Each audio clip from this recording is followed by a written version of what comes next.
Czajnikowy.pl. Dobra herbata.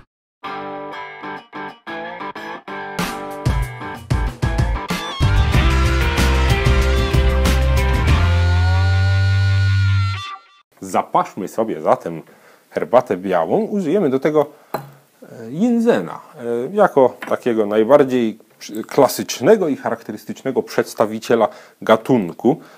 Herbata pąkowa. Nabierzemy jej sobie tutaj odpowiednio. Jest to herbata bardzo lekka, także trzeba na to zwrócić uwagę przy parzeniu. Będziemy ją parzyć w takim malutkim gajwaniku.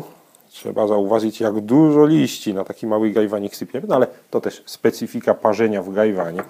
Zalewa się herbatę białą wodą o temperaturze od 85 do nawet 95 stopni, przeciętnie 90 stopni. Parzy się przedziwnie. Producenci różnie zalecają, od 3 minut nawet do 20 minut, w zależności które to parzenie ma być. Tutaj sobie potrzymamy powiedzmy ze 4, może 5 minut, chociaż w gajwanie powinniśmy krócej. Najłatwiej to ocenić po kolorze naparu. Jak widać, herbatka sobie tutaj powoli naciąga.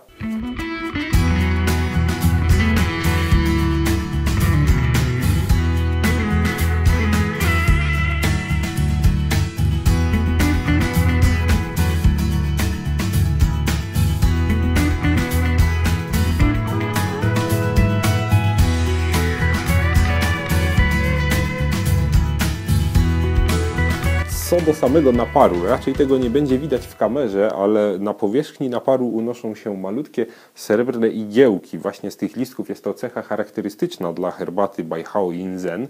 No będziecie musieli sami sobie wypróbować, no bo jest to tak mało widoczny efekt, że w kamerze tego się nie uchwyci. W każdym razie zaręczam, że jest to tutaj widoczne. Spróbujmy samego naparu. Jak widać, wcale nie jest biały, ale jest troszeczkę łagodniejszy w kolorze niż herbata zielona. No ale wciąż nie biała. Wyśmienita. Naprawdę wyśmienita herbata o bogatym bukiecie, bardzo łagodnym, subtelnym smaku. Bardzo polecam serdecznie. Co jeszcze warto powiedzieć? Nie tylko dla smaku polecam białą herbatę. Jest to jedna z najzdrowszych białych herbat. I w ogóle biała herbata jest najzdrowsza spośród wszystkich herbat. Dlaczego? Ponieważ są to, tak jak mówiłem, głównie pączki, które dopiero budzą się do wegetacji, przez co mają bardzo dużo przeciwutleniaczy. Jest to kiełek wręcz, który tętni energią. No, inne herbaty zrobione z liści już tego nie mają. Także przede wszystkim znacznie dużo więcej przeciwutleniaczy niż w innych herbatach. Poza tym niewiele kofeiny. Nie jest zbyt pobudzająca. No i połączy wszystkie inne zdrowotne właściwości innych herbat, bo jest to wciąż ta sama roślina Camellia sinensis, a tak dużo ma obliczy. Serdecznie zapraszam. Zapraszamy na kolejne nasze odcinki, na naszą stronę czajnikowy.pl. Lajkujcie, udostępniajcie i piszcie w komentarzach, co chcielibyście jeszcze zobaczyć. Do zobaczenia następnym razem.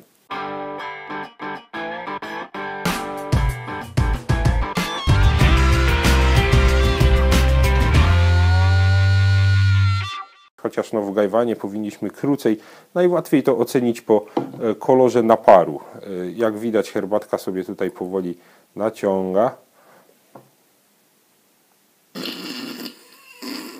Powtórzymy? Fatalnie, wylej to szybko i po coś na tyle wody. Nie wiem, jakoś odruchowo.